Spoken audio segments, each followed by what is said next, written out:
Well, you know, there must obviously be a very special bond between this place and me, that it draws me back again and again.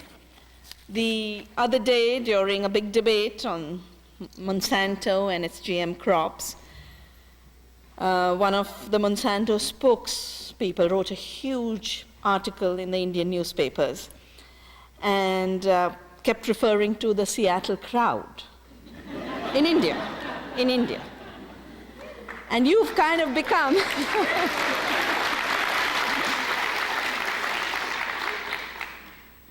and you know, Seattle's kind of become the place which has given honorary citizenship to all concerned citizens of the earth.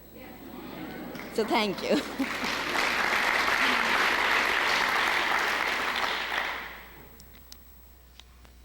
It's been very long between the times when large gatherings of the kind that happened in Seattle, especially in the northern countries. We had 500,000, 100,000 farmers' rallies through the decade of the 90s, since it became clear to us, and it became clear to me, during the Uruguay round, during GATT, that whatever structure of so-called free trade was being created was a structure that was trying to put our survival in the hands of corporations, to allow them to make money out of every seed, every morsel we eat, and every drop of water we drink.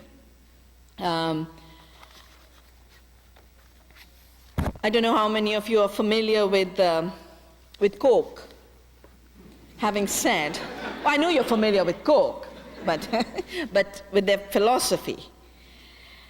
And this is what one of their annual board meeting referred to. They said, all of us in the Coca-Cola family wake up each morning knowing that every single one of the world's 5.6 billion people will get thirsty that day.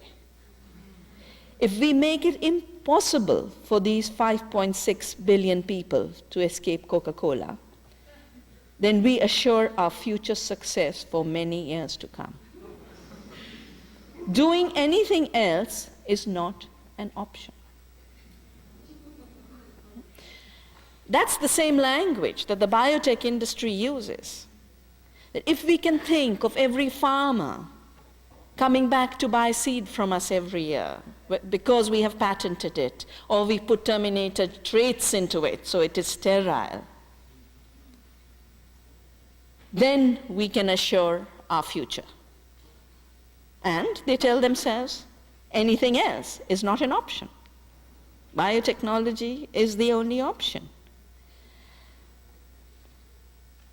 And the Cargills and the ADMs and the ConAgras of the world basically decide if everything we grow is sold by them 5,000 miles away, and everything we eat comes from 10,000 miles away, can you imagine the magical money in the whole business? And for them also, there is no other option. So globalization of the trade in food is inevitable. Genetic engineering of our seeds is inevitable. Commodification of our water is inevitable. And when we gathered here in Seattle, we were very clear, there are options. That's why we were here.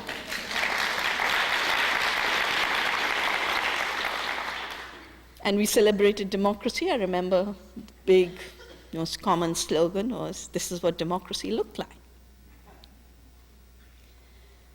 Even while all the political scientists of various universities like this one are still figuring out what it looks like.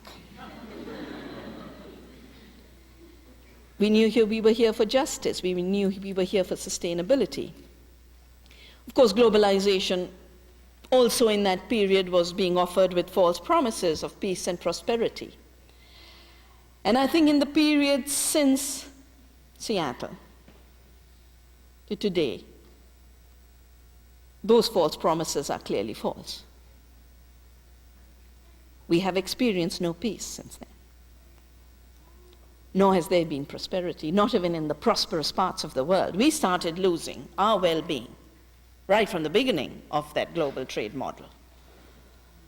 But the recent economic collapses right here in the heartland of prosperity has shown that fictitious prosperity can blow away as quickly as it's blown up. That it is literally a bubble. And just as woo, we can create one with a little bit of soap. And that's what we should call it, the real soap opera. Yeah. But just as little bubbles can be created with one little game, they go as fast. And for very long, humanity has known wealth is something else.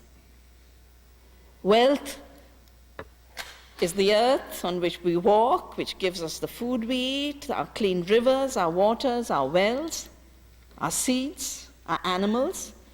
You know this lovely story about the Maasai feeling sad about the tragedy of September 11 and gifting cows?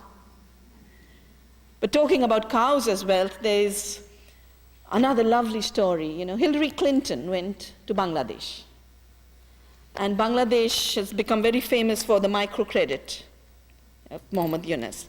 And he took her to a village, and she kept saying, have you been to school? And the women said, no.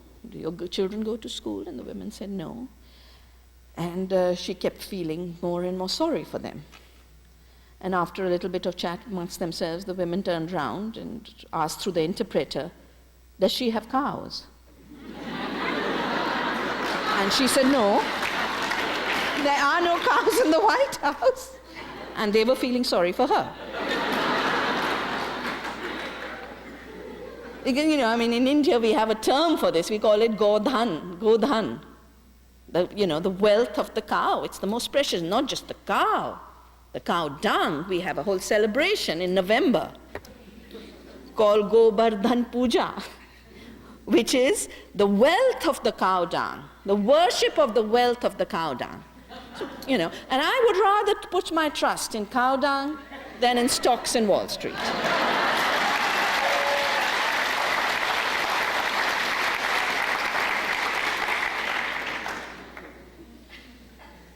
So there's been, all kinds of attempts to make it look like our securities in the soil and in our cow dung, in our communities, our friendships, our love, that those securities were the fictitious ones. And that the real securities lay in the fiction of a corporation. Because it is a legal fiction, they write a paper, incorporate themselves, become a person, and that fictitious person is then governing our lives. And we're supposed to put more trust in that fiction of a human being than all the human beings who give us real security. We're supposed to put our trust in the fictitious wealth that they create and destroy our real wealth in the process of the creation of that fictitious wealth. Now you have, of course, suffered for a large part of last year the Anderson accounting. Yeah?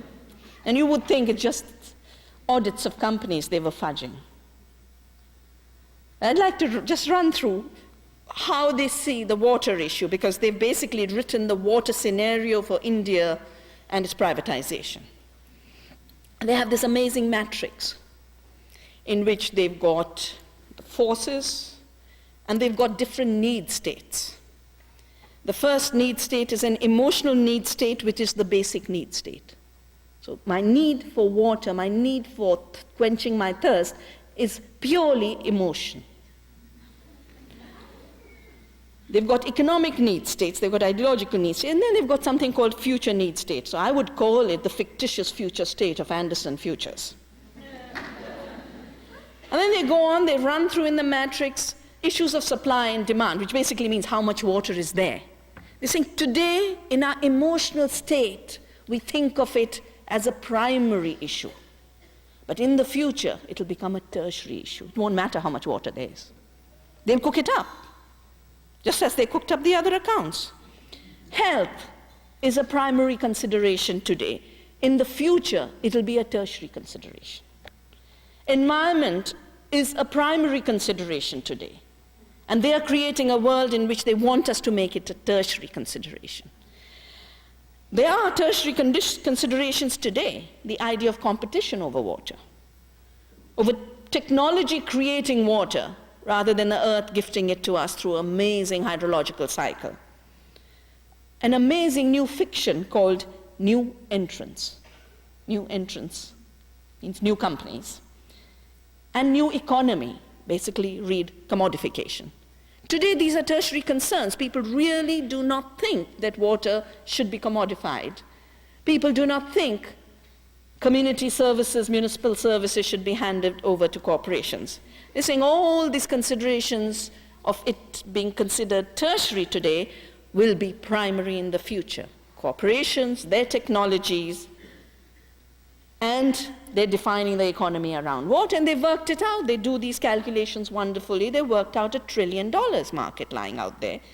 If for every drop of water, whether it's for our plants or for our industries or for our thirst, we are buying it. And we are buying it.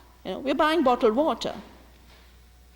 But they would like us to have even more dependence on a water market. A water market that would make water move to whoever can pay for it. But where does it move if people can create entitlements through purchasing power? It moves to creating canned beans for exports. 17,000 gallons per ton is what it takes when a canned bean lands on your supermarket shelf. Behind it is this water footprint of devastated ecosystems where people shifted from food crops to growing beans for you. US aid has just started for India an agricultural commercialization and enterprise project. It's a $4 million grant, and its main purpose is to create commercialization in agriculture, to shift from millets to grapes and flowers, etc. And of course, that money doesn't go waste because it immediately creates the need for all the refrigeration systems and processing systems for which the Thermo Kings and the Humifreshes are able to generate, as is known, 3 times more business out of every dollar that goes, out of every dollar of your money that goes either via US aid or via the World Bank. There's somewhere, some business is generating $3 of market opportunities. And I've worked on shrimps, I've worked on flowers. The footprint and shadow of these export crops is just amazing. For every acre of a shrimp farm, 200 acres of fresh water underground is totally devastated and left undrinkable. There's other places where we never see the water that is in the globalization system. India threw Coca-Cola out in 1977, and globalization allowed it to return. And we do see big, overnight everything was red billboards, Coca-Cola, but just a month ago, we got this message from a remote village, it's a tribal village, in Palagat in Kerala, where Coca-Cola has set up a bottling plant and is just extracting water. You aren't supposed to go below 300 feet. All their wells are 600 or 1,000 feet deep. And they've set up 60 wells in one tiny region. All the irrigation reservoirs of the area have run dry. All the wells have run dry. And that's why the women are sitting there. We want this factory. And it's a bottling plant. It's not a water bottling plant. It's a bottling plant just for the other soft drinks. And you can imagine, I was just given, in fact, by Rick, the people in Michigan are trying to resist and protest against 200 million gallons per day extraction of their groundwater by Nestle for Perrier. Now, the language that's constantly used is full cost accounting, yeah? Pay the full price. But never has a water corporation paid the price to either nature or communities from whom they stole the water. That they get for free. As I'm talking to you, the waters are rising in the Ganges, where the dam has been built in Tehri, which used to be our ancient capital, and is the confluence of two very big rivers, was the biggest valley of the central Himalaya, the biggest area for good agricultural production, center for trade, center for our courts, center for pilgrimages. And a few years ago, they started to build a Tehri Dam, I think around 6 billion rupees have already gone into it. Now we find that the 100,000 people who've been displaced and the 6 billion we have spent, not 600, 6,000 crores is 600 billion. 600 billion. All that has been spent, and now that water, 635 million liters of water daily, will be taken to Delhi for a plant to be run by Suez, which is the world's largest water company that operates in 120 countries. Yeah. In fact, if you think of the 3 big agendas that were brought in by the WTO, we've had trade for centuries. We've had trade rules for decades. WTO made a difference to trade because what it did was it defined food as trade, water as trade, biodiversity as trade, our genes as trade, everything was trade. And everything being made tradable meant everything was commodified. And every other value was thus taken away from it. Because if all that you define life through is trade value, then it has no value to the earth, it has no value to culture, it has no value to basic needs, as Anderson says, that's just a tertiary emotional need, that you should drink water and you should have food. Yeah. How can you be so hysterically emotional about these things? The women in the room will recognize that. Yeah? And it's, it's in the continuity of the old Cartesian disease, where all primary qualities, the fact that we smell, the fact that we taste, the fact that we hear, the fact that we can touch, these were all turned into secondary qualities that you can't rely on. I can't rely on the fact that I'm seeing all of you in this room. The only real quality is what I can measure.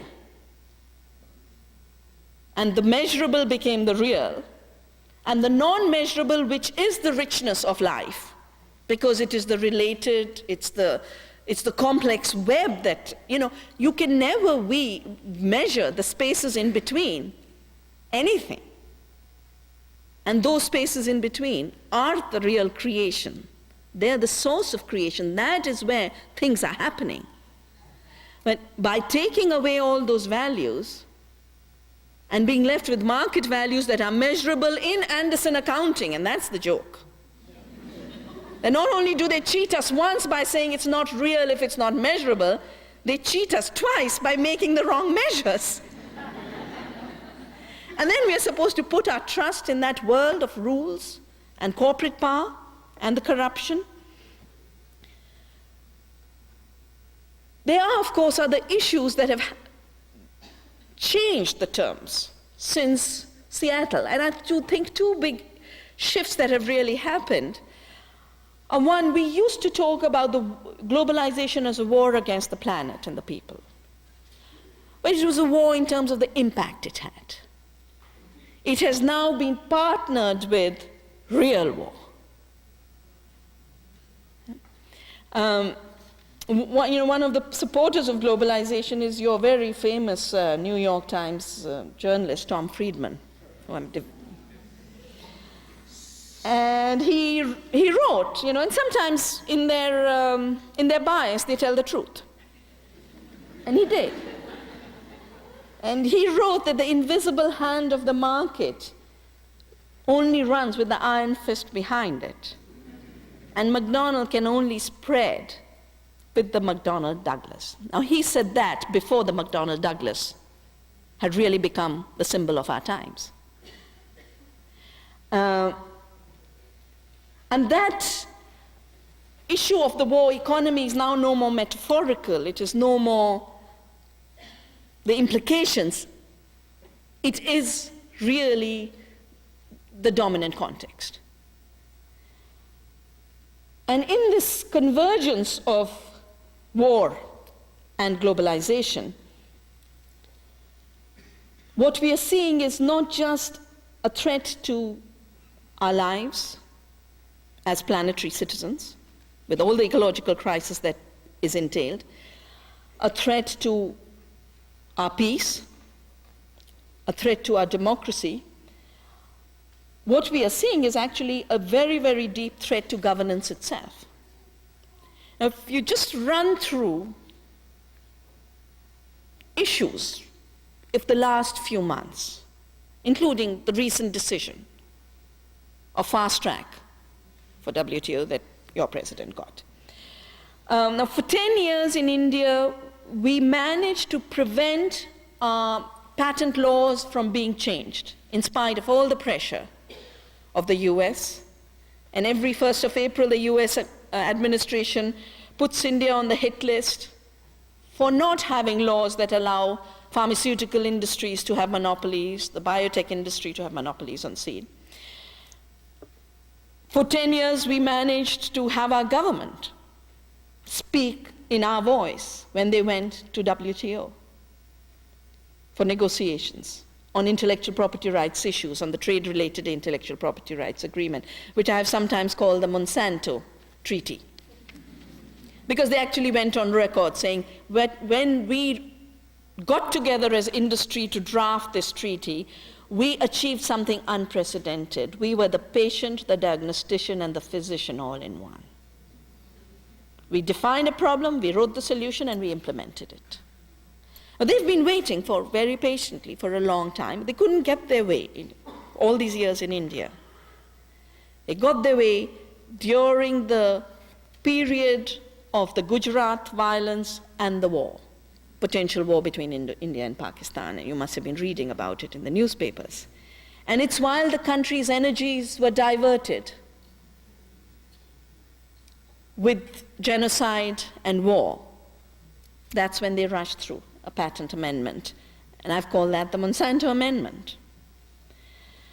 Well, during all this period, using the threat of terrorism, I remember in Doha, and that's the other thing about this crisis of democracy.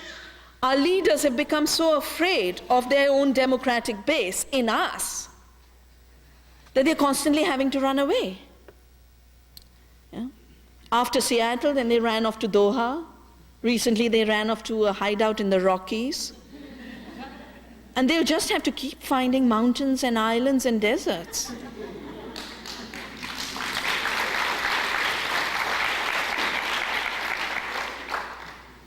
But I remember in Doha, the only way they got through the enlarged free trade agenda, because India was not giving in, because behind the Indian negotiators were our movements, saying you cannot come home with more powers to WTO. And in the middle of the night, India was threatened by saying, if you do not sign, you are breaking the campaign against terror.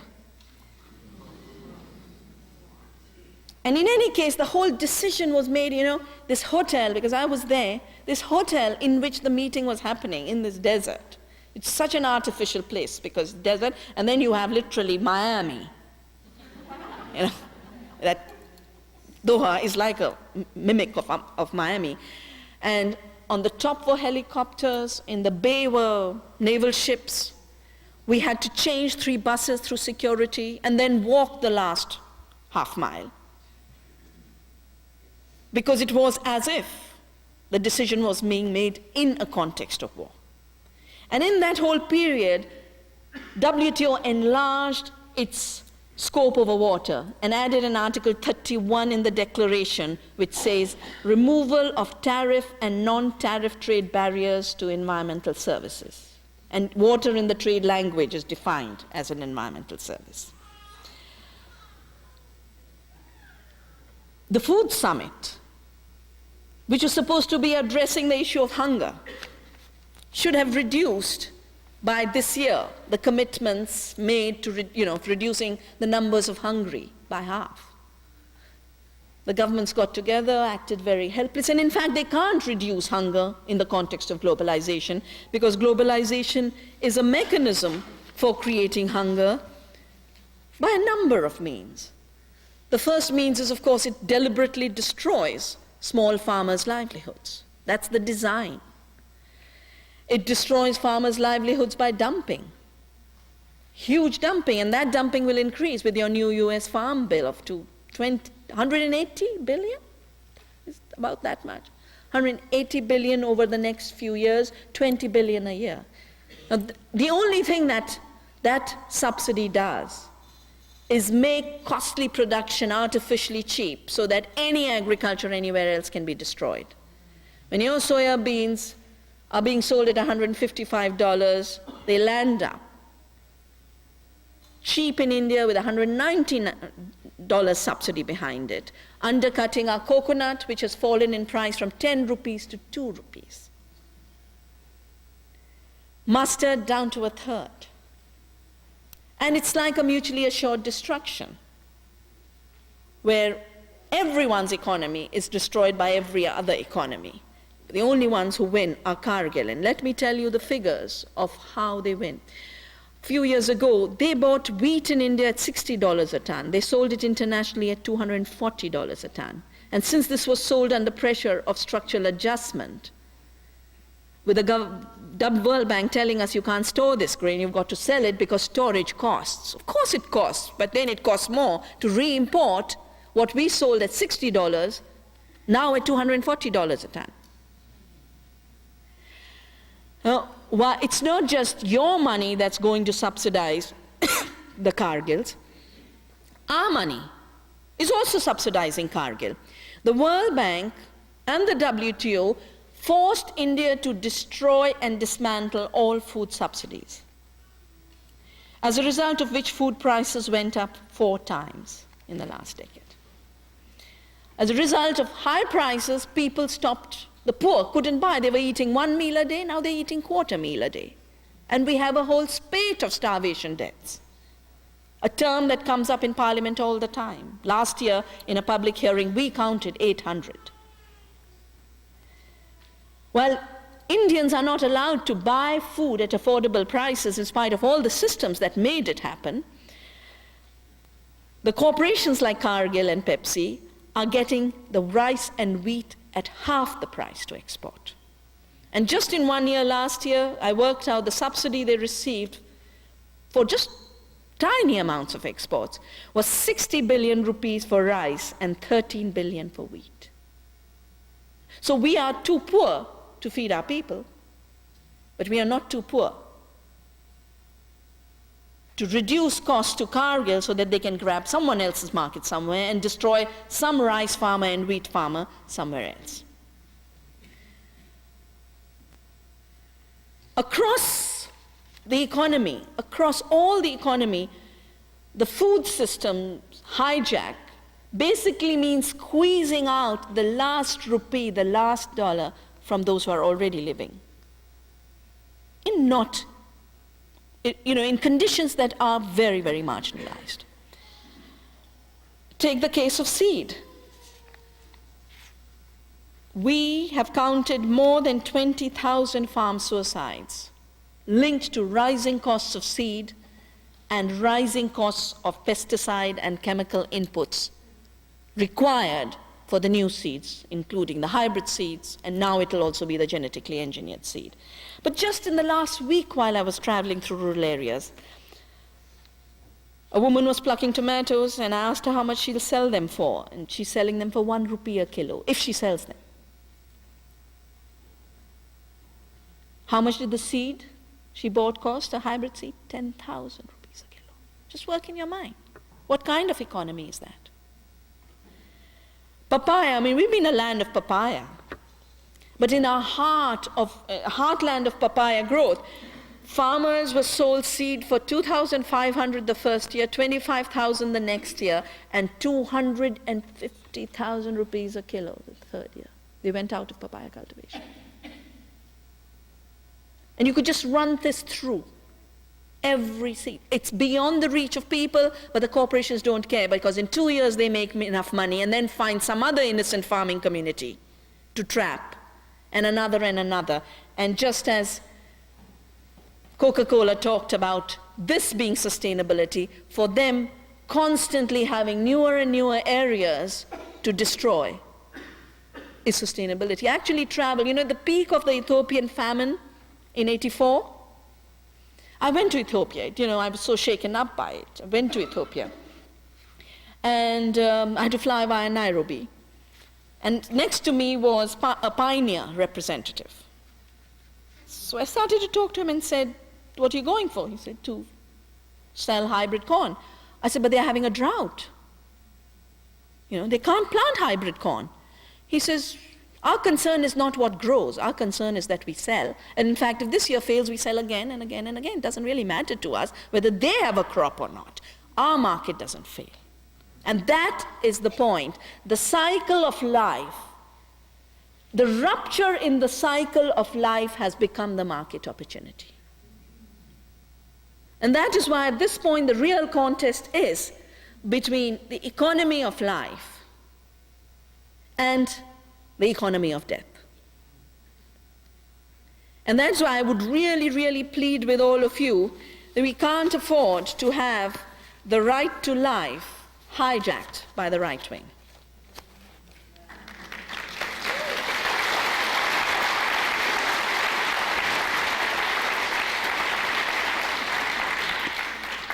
You know, when we talk about the right to land, the right to water, the right to seed, and these are our basic movements, we talk about the right to life. It's in our constitution, and we're not going to give it away to any fascist in our country. The right to life is our life. Life is sacred. We'll never let it be bastardized. The right to life is the fundamental struggle of our time. We used to have all kinds of other struggles. But today, democracy is linked to life, economics is linked to life, and the real challenge is basically for us to be able to reclaim our systems and change them in the reclaiming. Because as we take small steps in recovering our lives and the basis of our lives, the ecological basis of our life, the community basis of our lives, the democratic political basis of our life, we will be forced to also change the institutions that today can only make dark decisions in conditions of darkness. I mean, look at all the decisions that have been made that I cited. The decisions to privatize water through WTO, the decision to privatize water in India's Water Act, the decisions on fast track, changes in our patent law, were all made behind the backs of people by suspending democracy. And suspending democracy has become an imperative to keep the globalization agenda going. It's helped by the context of war, but it's also helped by the fact that as insecurity grows, insecure people become available to shaping of security through narrow identities, through cultural nationalism, through chauvinism, through xenophobia, through religious fundamentalism. We are witnessing in India the redefining of the most compassionate of religions, Hinduism, into a new political ideology of exclusion of the most violent kinds. If you talk to the young men about why they're joining these militia-like organizations, and they always say, I'm feeling like a second-class citizen. Of course they are being made into second-class citizens, not by the minorities, but by globalization. But the very same political interests who are pushing globalization are also creating the xenophobia. are also creating the ethnic strife. And they get it good two ways. For one, they change the terms of elections. Elections are no more about water and food, because on that they lose systematically. And I've done analysis of how every time there's been a defeat in elections on the basis of food and water, there's been a change in the electoral agenda, say, fight each other on religious grounds. And we'll give the money for it, we'll equip you for it, and I'm sure global money also moved to make all this happen. But in addition to that, it becomes a wonderful smokescreen to allow corporations to take over our vital sectors of food and water by default, not with our permission, but by default, while everyone was busy with a riot here, a war there, an unknown enemy somewhere else. And that is why we are doing very, very simple things to move away from this governance through fraud and deceit and terror and fear and violence into a governance based on truth and peace and democracy. And that the very telling of truth, the very creation of peace in our everyday lives and our minds, the very practice of democracy, not in the grand ways that depend on how the White House moves, but in the small ways that depend on how your heart moves and how you can move your life. We refer to it as basically living democracy, creation of living democracy. Because at this point, the democracy that's dominant is a very dead one. You know it, and we know it. It's a dead democracy because we cannot influence the decisions. We never made the decisions. You never made the decisions for the bombing of Afghanistan. I don't think you will be making the decision about Iraq. But without your permission, those who are supposed to seek your permission in democracy, because that's what democracy is, leaders seeking the permission of the people they're supposed to represent. The moment in a democracy that seeking of the permission of the people ceases, democracy is dead. Democracy is not about that ballot paper which can anyway be fudged, just like the Anderson accounts. It's not about once in 4 or 5 years elections. It's about how we govern our lives. It's about what our leaders do with our permission. And that's why we talk about living democracy in terms of bringing life back to democracy through reclaiming it. And we can only reclaim it by devolving it downwards, by bringing it closer to home, closer to where we are. And it's very doable. I can tell you it's very doable. I'll give you just 2 simple examples. When I first came to know about intellectual property rights and genetically modified organisms and things like GATT, I went back and started to save seeds. And that's how Navdanya, the movement, grew. We could see we are not really, for 10 years we managed to stop through policy Monsanto's entry, but we knew that sooner or later centralized systems are corruptible. So we always had a second track, which was people's options. And talking about centralized systems being corruptible and Monsanto's corruption, not just of India, when the food summit was hijacked by Monsanto and turned into a biotechnology launch summit, that time I realized that Ann Vanneman, who's your US DA secretary, she used to work for Calgene, which now owned by Monsanto. Defense Secretary Rumsfeld used to be president of Searle, now part of Monsanto. Attorney General Ashcroft has given legal advice to Monsanto and received campaign funds. I was told the biggest ever campaign donation. So what you actually have, it's not just that our government is becoming a Monsanto government, you've anyway had a Monsanto administration. And we now need to turn our governments into delegated trustees of that which we leave for them to govern over. And that means we have to take back our water, our food, our seeds. And we have to take it back by the practice of taking back. In the last 10 years, amazing things have happened in the villages where we work. Just talking about some of these new trends, our community started to form what they called freedom zones.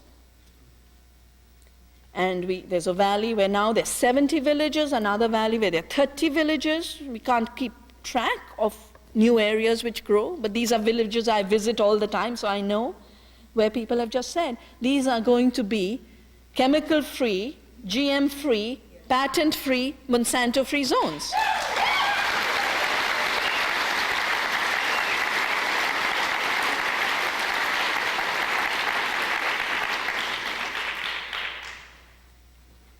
When we found out just 2-3 weeks ago about the Suez plant in Delhi that's going to be selling water they get for free after drowning out hundreds of thousands of people and diverting 650 million liters a day is a huge amount of water. And that would mean there'll be no agriculture left in what is the most fertile area in the world. There is no region as fertile and with as deep alluvial soil as the Gangetic Basin.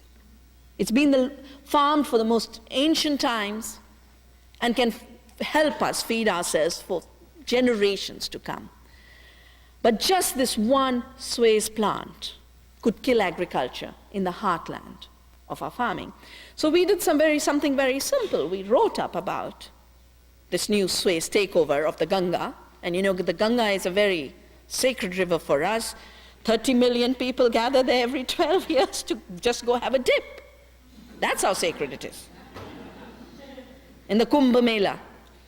So we went all the way to Tehri and talked to Sundarlal Bahuguna, who's been sitting there for the last 15 years to say, this dam should not be built, to be like the conscience of the river. We've been to talk to the people who were displaced. We've been talking to the people at Ganga. We've talked to the village communities who get irrigation water from the Ganga Canal. And they have created a slogan for themselves. We just brought them the information. That's all we do. We bring the information. And they basically said, but the Ganga can't be sold. Ganga water is not for sale. Ganga water is sacred. It's our deliverance. And just as I was leaving, a community was getting ready, 200 people, getting ready to ensure through preparation of non-violent, non-cooperation, that the water will never flow into the Suez plant. They can keep building it, but it will flow through the river and keep the river alive. It will flow through the river and keep our culture alive. It will flow through our fields. And for us, flowing through the fields also means shifting agriculture patterns, shifting them away from the cash crops that are wasting water, away from the seed varieties that are wasting water to prudent varieties, but conserving while caring for the earth and her resources and sharing those resources which become abundant the moment you care. The entire regions in Gujarat, there's the Swadhyay movement. In Rajasthan, there's the movement of the Tarun Bharat Sangh, where just by love, care, dedication, people have brought back water to dead rivers and dead wells. So there is a possibility to substitute this economy of death, which only knows how to extract, and the more you destroy, the further you go, and you somehow think you're creating wealth. And that's why Anderson can actually talk of supply and demand not being a primary issue. Because in their minds, they can always go another step and another step and another step, and for them there'll always be another step. But we can only create abundance by knowing the limits of the water cycle. We can only create abundance by knowing the limits of the land. And it's within those limits we can genuinely create the kind of abundance that will remove the deprivation, that will remove the hunger, that will remove the thirst. But that will mean shifts, major shifts on our part, shifts that are happening, and I think that's the most important issue. These alternatives are already big. They're bigger than the dominant economy. It's just that the dominant economy is so exaggerated in our universities, it's exaggerated in our newspapers, its role is exaggerated in the financial pages, it's exaggerated in the TV, but the real economy is still the dominant economy, thank goodness. And in that real economy, people are making tremendous shifts. I know how fast the organic movement is growing in India and in other parts of the world, how fast movements to conserve biodiversity and seeds is growing, how global the commitment that water is a commons and cannot be privatized, that our biodiversity and genetic resources are commons and cannot be commodified. In fact, we have a huge campaign on treaties to reclaim our water, the genes, and food as the common basis of our life. And once we start making those small steps, all kinds of possibilities open. And I think that there is, at this point, a bigger possibility than actually even when we organized for Seattle. And for that, we've been helped by the corruption of the corporations. Thank you.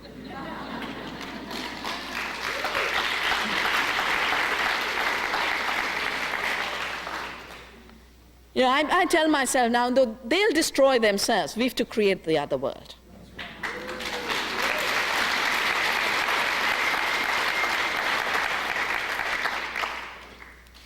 And in this shift, the way I see it is a move away from corporate globalization and global war to an earth democracy. And the shifts are very, very basic, about the kinds of things humans have always been thinking about. It's about what is the aim of human life. In India, we call it Purusharth. You know, what do you live for? In corporate globalization, you live for profits and accumulation if you're a corporation, and you live for consumerism if you're not. And in earth democracy, maintenance of life on earth now and in the future is the end of human life. Improvement of well-being and happiness of all beings is the end of human life. And that's why in India we say a very simple prayer, Sarve Bhavantu Sikhana, let all beings be happy. We've been made to think that, you know, somehow globalization was creating an integration, and those of us who were against it were the narrow-minded. But globalization was a narrow-minded project of integration only along the market axis. But along all other axes, a disintegration. Disintegration of ecosystems, disintegration of cultures, disintegration of the human condition. And in earth democracy, it's the ecological processes that are integrated. We live and work within the hydrological cycle, and we are aware of it. We live and work within the giant food web. And if our food web, as humans, is out of it, we will be creating scarcity, we will be creating hunger. Our integration is about our common humanity and a planetary consciousness. That is what is disintegrated by global market integration. But once we integrate around the ecology and ecological process of the planet and our common humanity, very automatically, things disintegrate. For example, unjust rule. For example, fascism. For example, non-sustainable lifestyles. We don't have to keep bombarding at them. We have to ignore them, do the better stuff, they will go disappear by themselves. It's like light and darkness.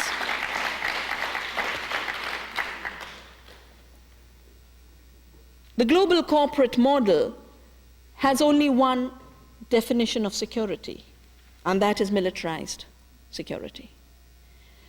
But in earth democracy, security is ecological, it's economic, it's social, it's cultural. And once you have those securities, actually you don't need militarized security, because you're not creating the violence, you're not creating the enemies, you're not creating the wars. And in terms of capturing initiatives that people are taking in very concrete ways in their everyday lives around very basic needs like food and water, I've tried to capture what are the movements saying in India. What is it that we are joining them in? And these principles I've laid out, with which I'd like to conclude, are principles that are really the voices of hundreds and thousands of people who are facing bullets as they defend defend their land from a dam, which was stopped in the 70s, Koil Karo, and 12 tribals were killed, or they stop an aluminium company relocating to India and tearing down their sacred mountains, 3 people were killed, or they're standing in the way of government extension workers who are now actually being substituted by military people to collect water payments for a privatized water supply. 3 farmers were killed. The stories of the brutality with which the system has to be kept floating, not just the wars, not just the fundamentalism, but everyday governance being turned into a war against the people whose constitutional rights are being taken away. And therefore the real war is against democracy. And to deal with this crisis, people are responding in the most amazing ways, creating the boldest of leaps in terms of what is doable and possible and necessary. And so I'd like to just run through a shaping of some principles for our work for this moment. It comes from the diversity of our experiences in India, but I think diversity of India's experiences are diverse enough to have a common sharing with things you are doing here. Earth democracy is really a democracy which creates justice, sustainability, and peace, and we can't divide these anymore. There is no divisibility between sustainability movements, peace movements, and justice movements. They're all part of one.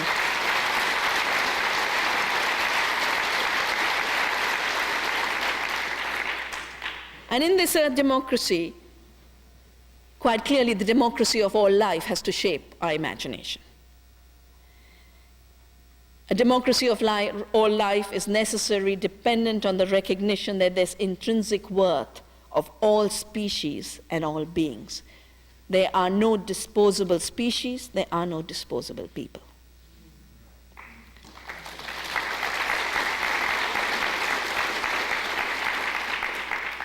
Diversity in nature and culture is an end in itself.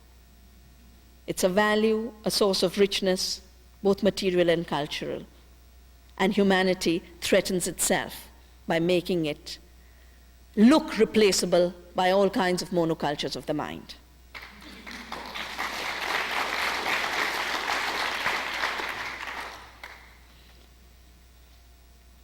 All of us, all species, but all human beings have natural rights to sustenance. These are not written by our governments, they're not given by the corporations, they're given by our being part of the earth family. They're part of our being born. And they're natural rights which can never be extinguished. Governments can be blind to them, but blindness cannot make things disappear. The earth economy must necessarily be based on an economic democracy and a living economy. And living economies are different from dead economies. Dead economies are the kind of things where you can have 5 million today and nothing tomorrow. Dead economies are the kind of economies in which farmers are spending more on production than they're getting back from what they've produced. Corn example, very recent.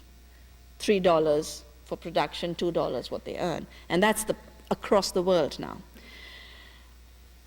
And of course, there are economies of death and destruction because they are based on non-sustainable extraction of the Earth's resources and non-sustainable pumping of pollutants into the Earth's biosphere.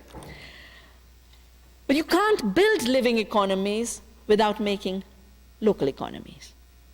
Because economies of death can be globally organized. Economies of life only work locally upwards to different levels.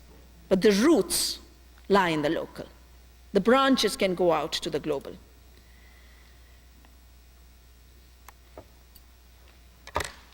I already talked about the vitality of living democracy, where we reclaim our decisions about life.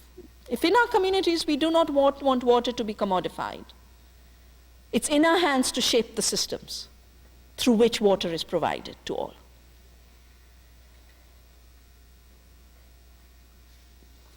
Earth democracy is based on living knowledge. Living knowledge both in the sense of knowledge about how life works, about which we have deep ignorance, but also about knowledge that nurtures institutions through public domains. And I won't talk more about this just now, but the crisis of public knowledge is very, very deep. Both public knowledge in the sense of common knowledge of communities, which is being pirated and hijacked in all the work I've done, reported on biopiracy, but public knowledge in institutions like this, where privatization has become the mode of short-term harvest of knowledge that necessarily can be reproduced only over time and through space. In Earth democracy, there is a balancing of rights and responsibilities. And this is a feminist principle I've learned through life, that any rights that exist without responsibility are violent. They're brutal, they're invasive. Rights derived from responsibility are rights of care, rights of looking after things, maintaining things, and looking after our participation in community. And finally, in the Earth democracy, which I believe we are all shaping, and we just have to be far more, we just have to love it more, enjoy it more, be more deeply committed to it, and not allow the rule of fear to take away our possibilities. Because the moment we remove fear from our hearts and hopelessness from our hearts, all kinds of horizons open.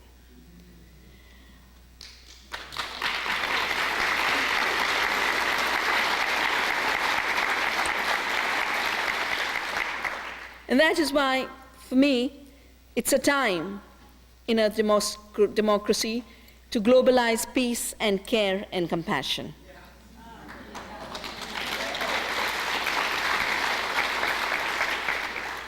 We're already connected through circles of care and compassion. That's what makes our lives possible and livable. And it's in this globalization of compassion rather than of greed, of peace rather than war, that I believe, in spite of knowing that we are going to have some very dark and very violent times, we're also going to shape a very beautiful future. Thank you.